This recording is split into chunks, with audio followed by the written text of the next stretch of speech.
Paz do Senhor Jesus, meus queridos irmãos, eu sou o pregador Manassés. Sejam bem-vindos ao nosso humilde canal. Hoje começamos uma nova sequência de mensagens. Nós estamos ainda seguindo a série Deus ainda usa profetas, mas esta é a primeira mensagem de 4 no livro do profeta Oséias, e daqui em diante vamos tratar dos profetas menores. Bom, a palavra que Deus tem para a sua vida hoje é ensinar que o chamado profético envolve sacrifícios. Se Deus chamou você para anunciar a verdade do Evangelho, para anunciar a verdade bíblica para todos, na igreja, fora da igreja, ao seu redor, então aprenda hoje nessa mensagem que isso vai requerer de você abrir mão de algumas coisas, tá bom? Então vamos ler um texto aqui no profeta Oséias, capítulo 1, verso 2, que diz assim: o princípio da palavra do Senhor por meio de Oséias. Disse, pois, o Senhor a Oséias: vai, toma uma mulher de prostituições e filhos de prostituição, porque a terra certamente se prostitui, desviando-se do Senhor. A pergunta é: quais sacrifícios você está disposto a fazer pelo seu chamado? Nós vemos aqui que Deus pediu a Oséias um sacrifício. E diferente daquele que ele pediu a Abraão lá atrás, esse foi executado. Deus pediu para que Oséias sacrificasse a sua boa vida de solteiro. Deus pediu para que Oséias sacrificasse o sonho de uma família feliz e exemplar.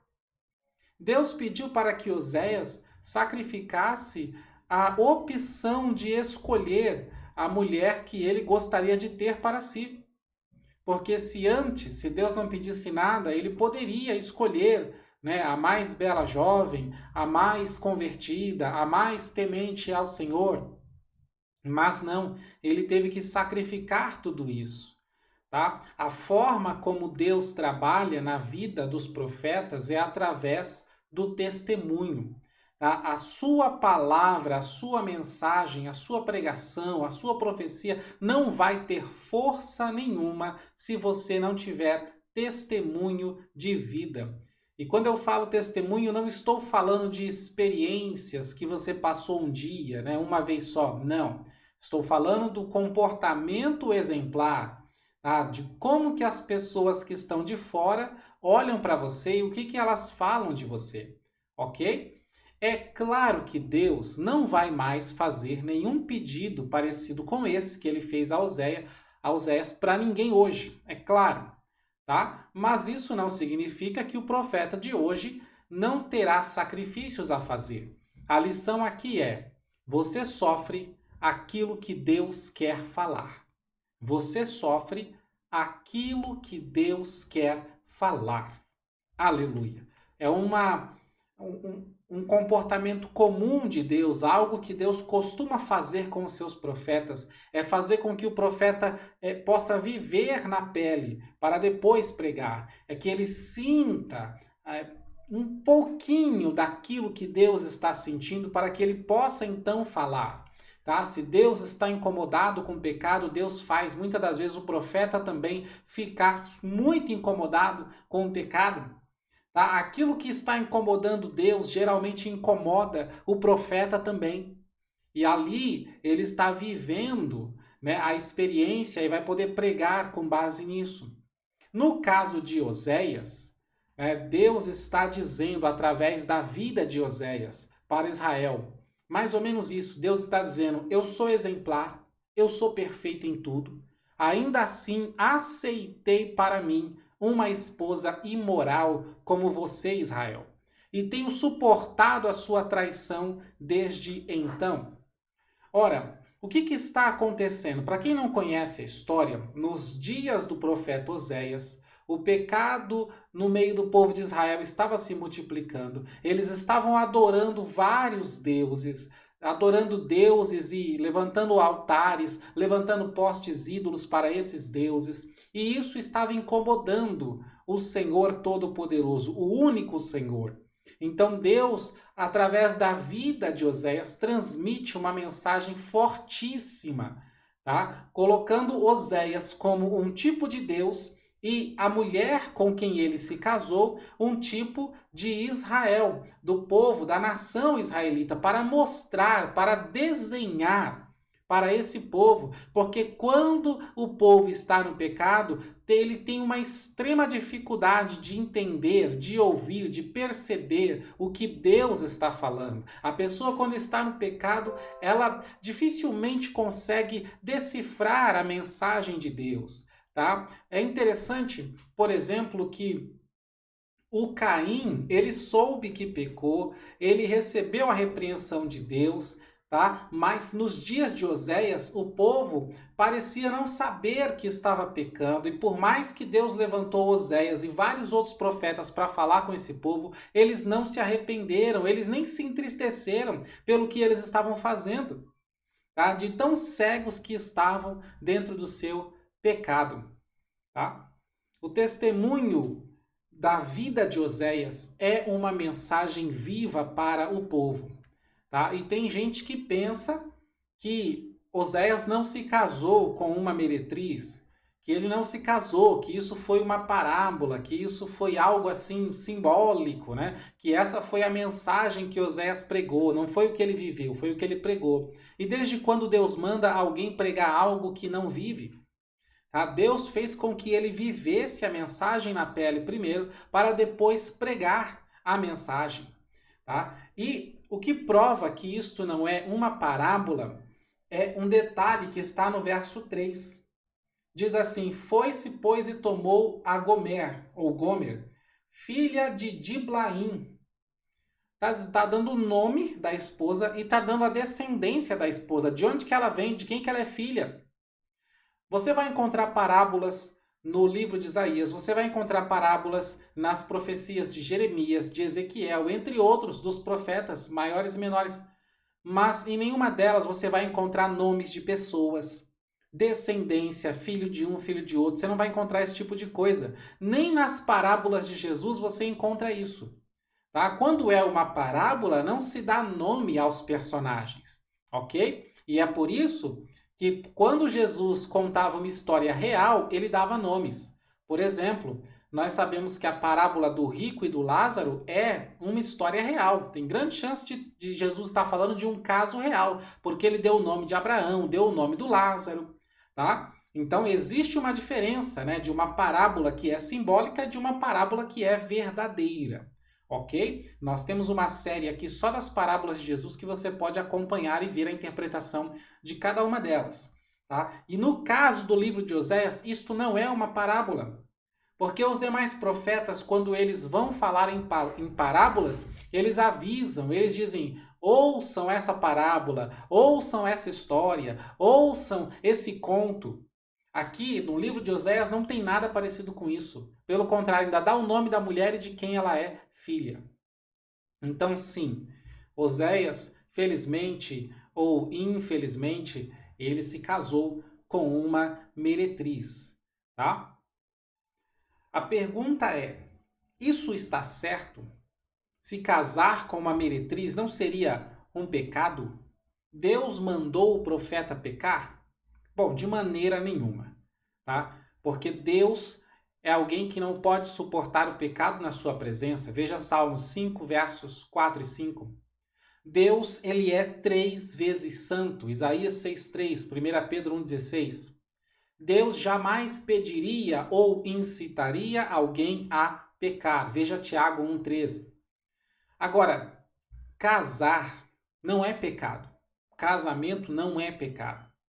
Na verdade, é algo correto, é algo agradável a Deus, é um mandamento de Deus que o homem deixe pai e mãe e se una à sua mulher, tá? Mas aí a pergunta é: ele se casou com uma meretriz, ou seja, com uma pecadora. Isso não é pecado? Não, porque a mesma Bíblia diz que todos nós somos pecadores. Então, você se casar com alguém que tem mais pecado ou se casar com alguém que tem menos pecado, não faz tanta diferença. Todos somos pecadores, tá? O que Deus pediu a Oséias, obviamente, não é recomendável. Não é algo recomendável, porque se trata de um jugo desigual. Tá? O jugo desigual em si não é pecado. Se você casar com um ímpio, não peca. Né? Se o ímpio casar com um cristão, não peca. Tá? Mas não é recomendado pela Bíblia porque isso vai trazer muitas tribulações. E você observa o casamento de Oséias, a dificuldade que foi, o sacrifício que ele fez e o que ele passou. Tá? Veja depois 2 Coríntios 6,14, onde Paulo ele também diz ainda no 7, 12 e 13, né? Se o descrente consente em continuar casado, ou seja, depois que Oséias casou com ela, enquanto ela quiser continuar casada, ele não pode separar, tá? Ou seja, a separação, o divórcio não pode partir daquele que é de Deus ou daquela que é de Deus.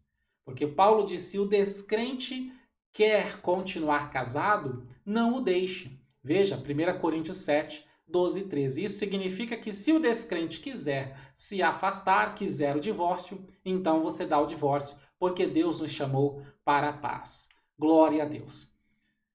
Agora, divórcio entre um homem e uma mulher que são cristãos, isso é um baita erro, isso é um pecado. Porque se são cristãos, eles têm que se submeter a Deus e não às suas próprias vontades. Ah, eu não aguento mais você, quero divorciar. Opa, eu tenho que me submeter a Deus. E o que Deus fala para mim? No caso, o homem, ame a sua esposa. Ah, e no caso da mulher, o que Deus fala? Seja submissa ao seu marido. Glória a Deus. Agora, a família de Oséias, você vai ver que ele teve filhos com essa mulher. A família dele não é perfeita, mas esse é o menor dos problemas. Em uma sociedade adúltera, idólatra, infiel ao Senhor, tá? A importância da mensagem de Deus não está na prostituta, na meretriz, nos pecados dela. A importância da mensagem que Deus quer transmitir para o povo está na fidelidade de Oséias para com a sua esposa. Porque o que o povo vai ver? O povo vai ver que ele permanece fiel a ela. E ela várias vezes continua sendo infiel. E ele não usa isso como motivo para deixá-la. Ele não usa isso como motivo para traí-la. Ele não usa isso como motivo para maltratá-la. É isso que o povo vai ver. Tá? Então veja quão grande foi a responsabilidade que Deus colocou em cima desse profeta. E de quantas coisas ele teve que abrir mão, né? Passando por essa situação. Até onde você está disposto, né? Do que você está disposto a abrir mão por causa do chamado, do ministério, da obra do Senhor? Porque com certeza, durante o seu ministério, você terá que abrir mão de algumas coisas ou talvez até de muitas coisas, tá?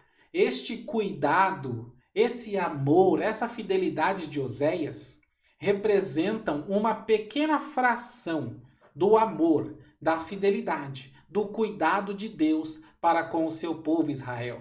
Tá? O Oséias não ama essa mulher mais do que Deus ama o seu povo. Obviamente, o amor de Deus é maior, o cuidado de Deus é maior, a fidelidade de Deus é maior, mas para que aquele povo entendesse a mensagem, foi preciso desenhar, foi preciso ilustrar, foi preciso fazer um teatro na vida de Oséias para que o povo pudesse ficar bem claro a mensagem. Por quê? Porque depois, quando vier o juízo de Deus, esse povo não terá desculpa. Esse povo não, eu não sabia, ninguém me falou, ninguém me comunicou. E a mensagem viva, andando no meio deles, vivendo junto com eles, pregando para eles, que era o profeta Oséias. Tá? Então, antes de Deus mandar um juízo, ele faz questão de que a mensagem seja muito clara diante dos seus olhos. Viu? Por mais que você esteja, né, ou que alguém, ou que o povo esteja afundado no pecado, Deus ele vai fazer questão de desenhar, de ilustrar, de deixar bem claro, porque ele é justo. Ele é justo. Aleluia. Então, a lição que nós temos aqui é que em uma igreja, no caso Israel, né, em uma igreja fraca e caída no pecado, como estava o povo de Israel, até a família dos profetas sofrerão consequências. Porque no meio daquele povo, o profeta Oséias sofreu consequências na sua pele, né, no seu futuro, em toda a sua vida, no seu casamento. Então devemos lembrar que, embora a esposa de Oséias seja imoral, ele não é. Embora a esposa de Oséias seja infiel, ele não é. Embora a esposa de Oséias não tenha compromisso com Deus, mas ele tem. Embora a esposa de Oséias escolha as festas à noite, tá? Não vai à igreja, mas o Oséias vai, ele está lá. Portanto, né, que ninguém julgue você pelos pecados da sua família, de algum irmão seu, de algum parente seu, do cônjuge, tá? Porque o que vale para Deus é a sua fidelidade. Foi você que ele chamou, é você que ele vai usar. Glórias a Deus por isso. Mas você deve saber que, tendo essa responsabilidade sobre a sua vida, o inimigo ele pode atacar parentes e familiares seus que são mais fracos, né? E tentar usar a queda deles, o erro deles, contra você, contra o seu ministério. Então não desanime, não ceda às artimanhas do inimigo, mas permaneça fiel a Deus, porque Deus ele chama, ele capacita, ele se responsabiliza, mas você precisa aprender que para andar com Deus, seguir o chamado de Deus, é necessário fazer alguns sacrifícios e abrir mão de algumas coisas. Amém? Glória a Deus. Se o Senhor falou contigo, deixa um like, deixa um comentário aqui no vídeo, tá bom? Aproveitando, quero te fazer um convite. Nós vamos começar agora, tá? No dia 3, vai ser no mês de agosto, vamos começar a série de mensagens e estudos no livro do Apocalipse, ok? Então, para você acompanhar essa série de mensagens, você deve entrar no nosso grupo do WhatsApp. É um grupo fechado, então fique tranquilo, você vai entrar e esperar, e de segunda a sexta chega uma mensagem, um estudo lá. Tá bom? Então aproveita, você pode entrar no nosso grupo pelo link, acesse o site clubedepregadores.com.br e lá você vai encontrar o link do nosso grupo no WhatsApp,